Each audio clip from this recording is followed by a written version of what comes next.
I'm not saying that there shouldn't be a representation. I dare you to go talk to the indigenous groups about meat. Hey everyone, this is Klaus from Plant-Based News. We're in Egypt for COP27. This is Sharm el-Sheikh. We're about to go in to get registered, but today we're going to be hopefully going around and getting some interviews with people, asking them whether they're plant-based and talking to some organizations about what they're doing, about the necessary food system change that is needed. I'm worried that there's going to be a lot of fossil fuel chat, and I'm going to talk to some people about why that is not right and we need to focus on the food system. But let's see who else is here.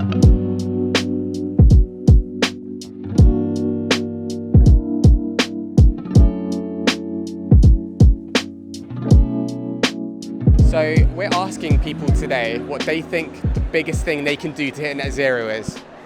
Best thing I can do? Well, I mean, what I do is try to build the capacities of the partners that we work with so that they can take action in their own hands. What action is that? So I work in the transport sector, so we help our partners plan for better sustainable mobility in cities. It's fossil fuels. I mean, it's oil and gas because they're the biggest emitters. And, they're the ones who are leading the transport and a lot of other sectors, of course. So that definitely becomes like a one big source of carbon emissions into the environment and, the biggest polluters. I would say the airline industry. I think that's the worst part. I think a lot of people are flying private, so it's the worst, I would say. What do you think of the idea that it's actually animal agriculture, so it's meat, dairy, eggs and fish? Would you agree with that or disagree? I don't know a lot about it to say a lot, but I think I would disagree. I don't think it's the worst, but I think it plays a big part. But I don't think it's the worst industry for climate change. Rules and regulations, that's how I think about it. The policymakers need to implement rules and regulations that kind of force private sector to do the right thing. And what do you think? I think on an individual level, people need to start with the small things like turning off the lights whenever you're not using them, installing solar panels on a micro level in your homes. Like starting with the small things, and then especially if you don't have enough power or influence to make a great change on a greater level. So, yeah. Are you plant-based? What kind of consumer are you in terms of food? Oh no, I eat everything. I'm not vegan or vegetarian or any kind of that diet, plant-based. What do you think about the research that shows the single biggest thing collectively we can do around the world is to ditch animal products? Do you give any credibility to that idea? Is that something that you'd ever be interested in doing? I see it could be priced according to how it hurts the environment. So if it hurts the environment and you want to offset that harm, you can price it in a way that makes it expensive for people to buy it unless, and from the price they're paying, they're like offsetting the harm they're making by, for example, there are lots of ways that companies can do that. Like a meat tax or something? Yeah. At the moment, I guess it's the opposite, right? Because this is what I'm actually interested in. We're subsidizing the foods that are hurting our environment, and then we're not subsidizing things like fruits and vegetables. I mean, this is the case in Europe and North America, but I'm sure it's the same here. Do you mean subsidize the fruits and veggies and then tax? Subsidizing meat and dairy, and they're the worst for the environment, yeah. Oh, but that'll do the opposite. When you subsidize meat and dairy, Make it cheap, right? You make it That's what I'm cheaper. saying, yeah. So people will consume it more, which will have an adverse effect for whatever you're trying to. I think what you mean is like tax it higher to make it more expensive to reduce consumption. Yeah. Honestly, I don't have enough information about that topic, but I think we could start with things like normal cars that burn fuel, countries that still use coal heavily in warming their houses. I think these are the things that we can actually influence more than just controlling what people eat. Corporations, it's always been, they're the biggest polluters. Of course, we're all together responsible in this, in reducing our emissions, but the most significant part of emissions comes from corporations. What kind of corporations? So the big corporations, which are also the richest and which pollute the world a lot more than individuals do. I can give examples to these. Some of them are sponsors of this event. What do you think is worse for the environment, 8 billion humans or 80 billion farmed animals? I mean, they all go hand in hand, right? We're all responsible for reducing emissions on every single level, as individuals are and as farmed animals are as well. So if we look at this in terms of improving our own diets, promoting vegan diets more, which are better for the environment, reducing the emission of methane gas that come from that sector, and also individual efforts on this, I think they all go hand in hand. It's not that one of them is worse than the other. There's been a lot of this today, photo-taking suits, and nobody talking about action. Action specifically related to our food system. We need less of this and more of people like Plant-Based Treaty and ProVeg, actually one of the few organisations here today talking about the importance of food system change.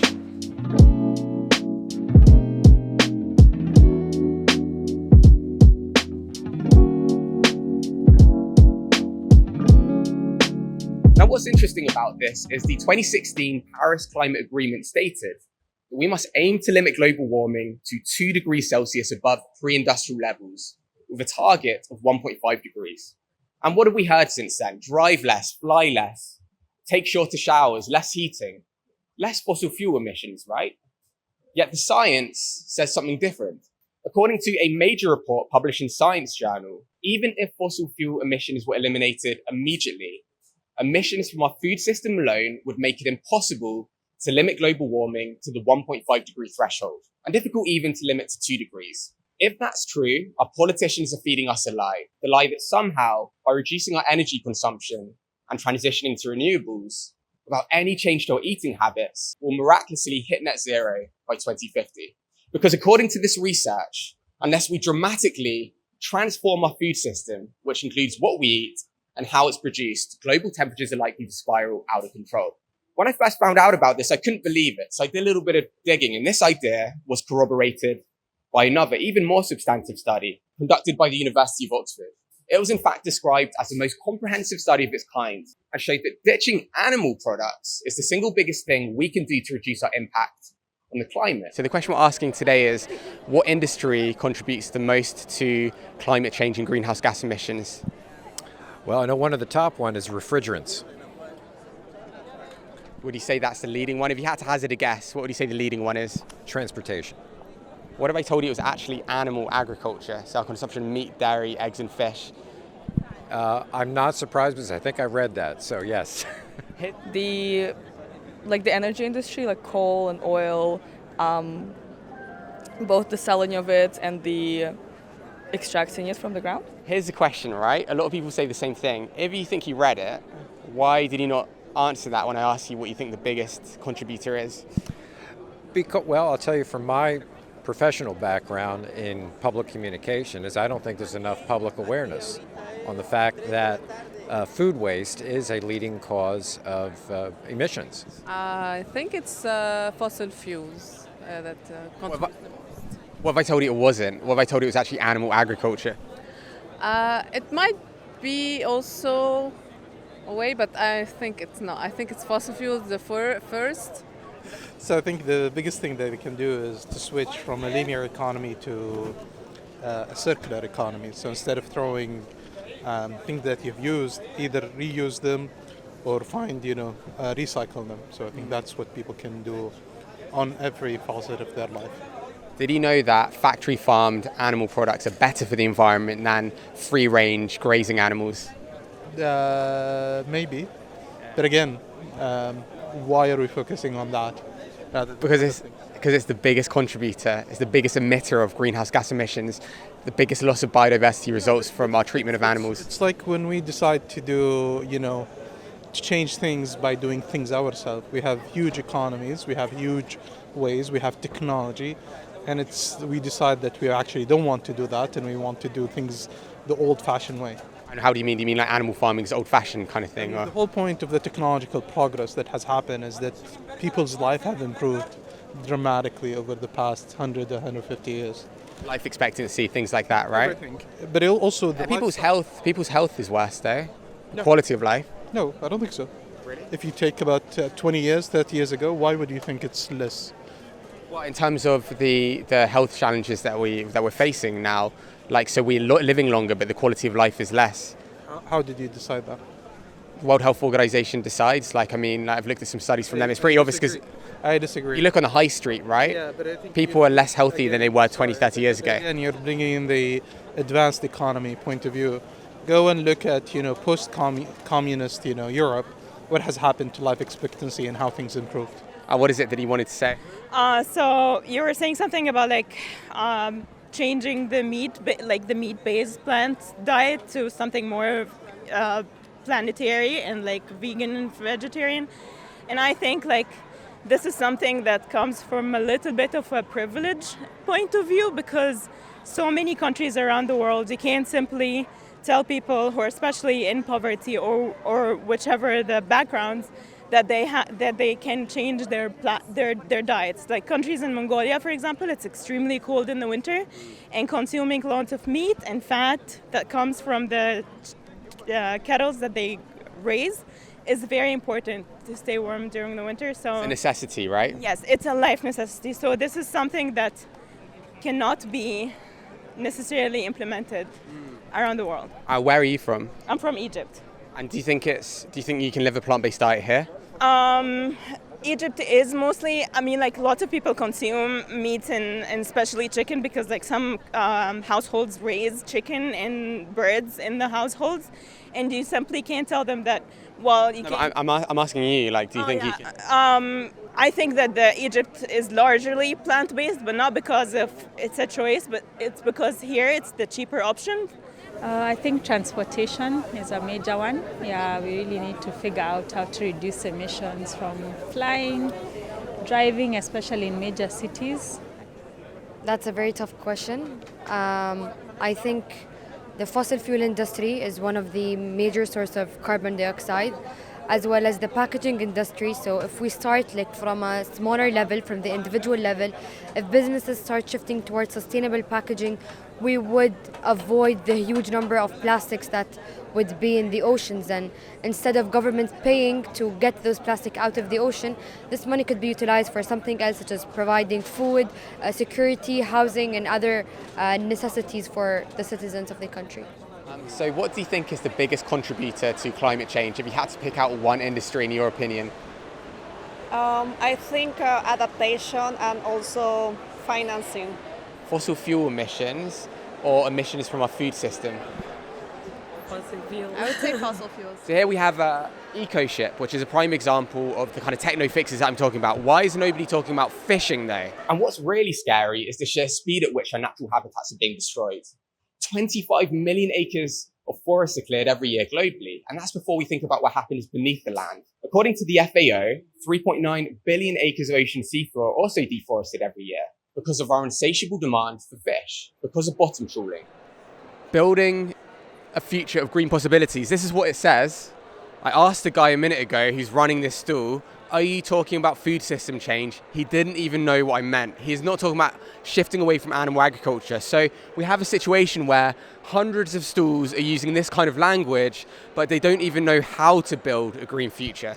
I would say that the thing that virtually everybody can do is to join this movement, is to talk to their elected officials. And political change. Yes, for the changes that are necessary, basically going to clean, green, renewable energy, to get out of fossil fuels. So reducing our consumption of plastic, reducing our reliance on fossil fuels in terms of our daily actions and actions we take as individuals. And what about veganism? What about plant-based eating? Is that something that should be on the table as a potential solution? Yes, it should be on the table, because it's been well established that a lot of the animal matter we eat does emit quite a bit of methane, and we need to reduce that methane because it's more dangerous for the environment or for the atmosphere in terms of global warming and climate change than carbon dioxide. But what's even worse than that is hydrogen. Are you plant-based yourself? No, I'm not.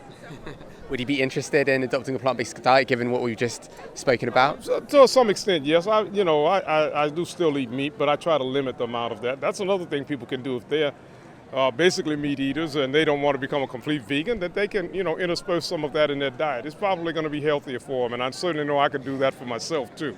Do you think animal agriculture is exacerbating that because it requires so many calories to feed the animals? So we're using all of that land for grazing animals and to grow crops to feed the animals. Actually, if we shifted to a plant-based diet, right, listen to this, we'd free up 75% of agricultural land. So actually what you're saying is kind of, without trying to sound preachy, it's the opposite. Do you get what I'm saying? It can kind of, I think it kind of can work both ways, really. Right. But you definitely need to have more plant-based materials because of what it does, helping with carbon in the atmosphere. So, I think that would be a solution. Why have we not got both solutions here? We've just got fossil fuels, right? And I'm asking today, I'm frankly offended that there's not more people talking about diet change, not as preachy activists that are, animal liberation people, just people saying we need to shift our food system, whether that's personal change in terms of shifting to a plant-based diet, innovation, just awareness. I just don't understand why nobody's where are they at? Well, what I would suggest to you is that you need to get a pavilion. I don't have the money to get a pavilion. Well, then you're going to have to work on doing that. You're going to have to find a way to do it, get your message out, because this has been very informative talking with you about that, and it's good information to have. Right. And the better you get that out, the more you're going to have people come to your side with that and, be able to make some changes. I'm talking about and it's right, maybe from my perspective, right, from cities and actually one of our investors at Plant-Based News is from Saudi Arabia. He agrees with this as well. He thinks the single biggest thing we can do to reduce our impact on the climate is to go plant-based, and that's corroborated by it's corroborated by institutions, Good Food Institute, Chatham House, IPCC say the biggest thing we need to do is rewild. How do we rewild? We free up land. How do we do that? We get rid of animal agriculture. So if we do that and leave everything else, we'll get to net zero? No, we need to do both. But the thing with this event is that there's one stall about food change, and there's hundreds of other stalls about the other things. That one stall is talking about the biggest contributor to climate change. So I think there's an imbalance here, in the same way there's an imbalance between 8 billion people and 80 billion farmed animals. Again, are you interviewing me or are you converting me? I'm responding to your points, right? Sorry, but thank you. No worries. Any closing remarks? Again, you're bringing in an advanced economy point of view. I'm saying it's a leading cause of climate change and not many people talking about it. It's not the leading Based cause. on what, though? Go and check emissions, all sources of emission, and check what is... Emissions for animal agriculture between 14% and 87%. Thanks. This is not a utopian vision. This is the shift many groups are predicting. Credible, reputable groups that are telling us very clearly that food system is likely to transform away from using animals as a mode of production and into something sustainable, away from something extractive and into something a little bit more regenerative, away from food insecurity and into food and planet security. So this is a VR headset. I had a little look, nothing about our food system again. None of these stalls are talking about the food system. Do you mean as in the biggest item or behavior or what? Yeah, I guess the biggest industry. I guess probably the fossil fuel industry. Sorry, oil, gas, and coal definitely are the fossil fuel production. It accounts for more than half, I believe. That's the oil industry. Yeah, crude oil industries. Oil industry. Yes, oil industry and the fuel industry. Fuel industry. Are you a plant-based eater? A what? A plant-based eater? Do you follow a plant-based diet? No. What should we do as a number one priority to mitigate the climate crisis? I think it's reduce fossil fuel, but where I come from, we normally talk about the transport industry. Start in their own home, take the decisions which are necessary to insulate, to make their own carbon footprint as low as possible, and let the governments do the other work. So walking around the event and literally I cannot find any stalls talking about food system change, talking about plant-based. We've gone past, probably 120, all fossil fuels, all clean tech, renewable energy, finance, ESG, stuff that, frankly, I don't even understand, right? Nobody is talking about food, let alone plant-based. So I'm going a bit crazy, but we're going to keep going. Did you know that animal agriculture is the leading cause of climate change? No, I did not. What did you think was the leading cause of greenhouse gas emissions, or total greenhouse gas emissions globally? I guess I'm not exactly specifically sure. I focus a lot on like environmental racism and environmental justice in the local fight. But I guess targeting the fossil fuel industry as a whole has been a lot of my work. Do you consider yourself an environmentalist? Kind of, yeah. Did you know that animal agriculture, so our consumption of meat, dairy, eggs and fish and the production of those products is the leading cause of greenhouse gas emissions and the leading cause of biodiversity loss? Actually, I didn't know. Because we've been asking people today what they think about this. They think it's fossil fuel emissions in transport industry, but we're here with ProVeg and Plant-Based News talking about how animal agriculture is actually the leading cause of most environmental ills. Yeah. And so what we think is actually the food they should be serving should be at least predominantly or probably exclusively plant-based. We're just asking consumers what they think of that. Yeah, actually I didn't know this information. It's new for me, so... That's why we're here. Yeah, actually, I might reconsider eating from these kind of brands or people. I should maybe you could bring some food from home. That would be a lot easier, and we will not consume and will I guess save the environment a little bit. For most people in the Western cultures, is it the reduction of red meat consumption. Are you vegan yourself? No, I eat meat, but only the meat which I have hunted on my own. Right, so after 2 hours of looking around different buildings, we finally found what we're looking for.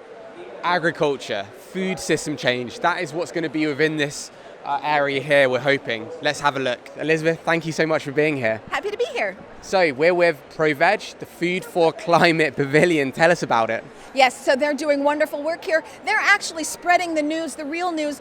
There's no point in spending 2 weeks in Egypt if we're not going to address animal agriculture. Animal agriculture, leading cause of deforestation and responsible for a majority of the world's greenhouse gases emissions. Most importantly, according to the EPA, the Environmental Protection Agency, 1/3 of the world's methane emissions comes from animal agriculture. You will not significantly shift climate change in the time that we need to do it if you don't address methane. Only way to meaningfully address methane is to address animal agriculture. But no one's having that conversation here, so it's very frustrating that people aren't willing to give up their burgers. They've actually said, don't change the food at COP.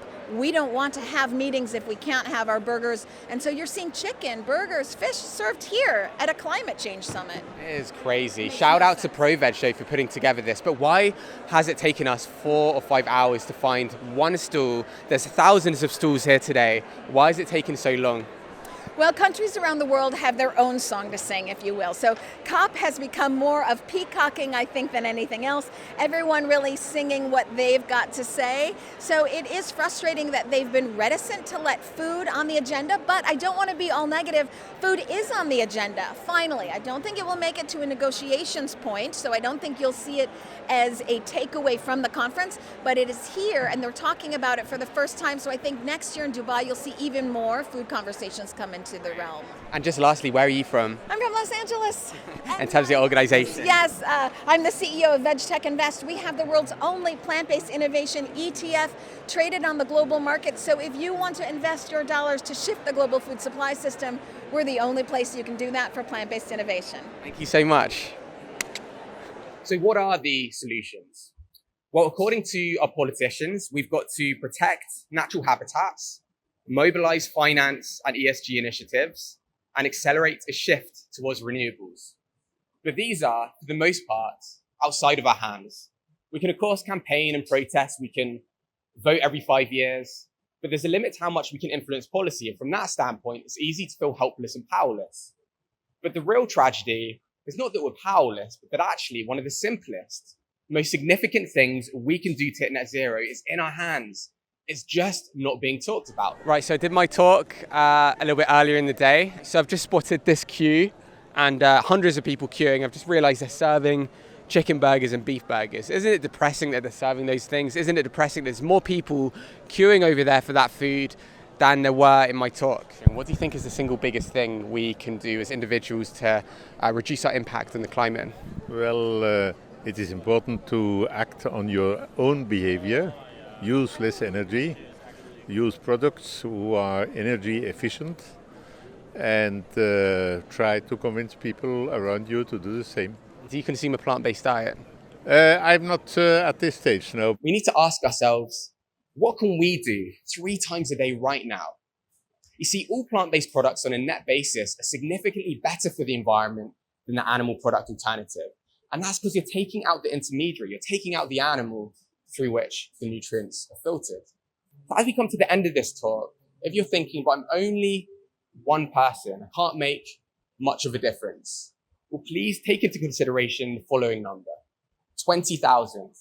That's the number of animals that are consumed per person on average throughout their lifetime. 20,000 animals that each require adequate feed, adequate nutrition, adequate land, and adequate water for only one person, one individual. And this is what it boils down to. Because that individual has a choice. I believe in the future, that choice to get an environmentally friendly option will be unconscious. It'll simply be the default. But for now, that choice requires a conscious decision. And that decision is yours. So what do you think is the biggest thing we can do to reduce our impact on the planet? I think, first of all, we should raise awareness because, you know, everything starts with education. I think the biggest thing that we can do is educate ourselves, to be honest. I think that's the first step for everything. In my perspective, it's about giving young people the opportunity to learn about climate education, because they will then not only make change in their own local environments, they'll also grow up with sustainability mindsets. Honestly, I think it's just educating ourselves. I think we really need to be able to connect with the people who are being impacted the most. A lot of the times we are so dissociated from the people that are suffering the impacts that we really need to be able to talk to them and realize what they need. So I'm getting incredibly frustrated because 90% of people I'm asking today is saying we need to, as a number one priority, educate ourselves. And I'm like, educate ourselves about what? Are you a meat eater, pescatarian, plant-based? I'm meat eater, yes. I live in a place where there's no supermarket, so you eat what you have in the nature. That makes sense, yeah. What do you think people can do for climate change where you're from? Well, the problems in my homeland is an island. I'm from an island called Rapa Nui, or Easter Island. The problems there is the island problem, like micro and macroplastic in the sea, overfishing from the big factories boats, and acidification of the sea. So what we can do is to put together all the boys from whole little island, place like our place, our home, and be one voice against the big fishing factories and the plastic production, try to reduce it, yeah. There's different figures, yeah, in terms of animal agriculture's impact on the climate, specifically greenhouse gas emissions. Even the lowest one that we hear is still nearly as much as the entire transportation sector combined. The highest one is, of course, like a ridiculous amount, and then anything in between is about 50% or about 30%, 35% if you look at Nature Journal. So you might be showing me the lowest one, but it's still nearly as much as the entire transportation sector combined, yet nobody here is talking about that. All the transport industries, you get what I'm saying? So even if we take the low one, which I think is flawed, I think is less than it should be, there should be representation here. I'm not saying that there shouldn't be a representation. I dare you to go talk to the indigenous groups about meat. She's saying, I dare you to speak to the indigenous people about meat. I've spoken to them. If people need meat out of necessity, then they can still continue eating meat. I'm saying in the majority of people here, they're from cities. They don't need to go to the supermarket and buy meat every meal. Like, it's ridiculous. But that conversation there just showed how polarizing and thorny diet change is. And this is fundamentally the issue. Like, I don't want to piss anybody off or polarize opinion, but it's like a lot of misinformation about this. And this is why we're here, right?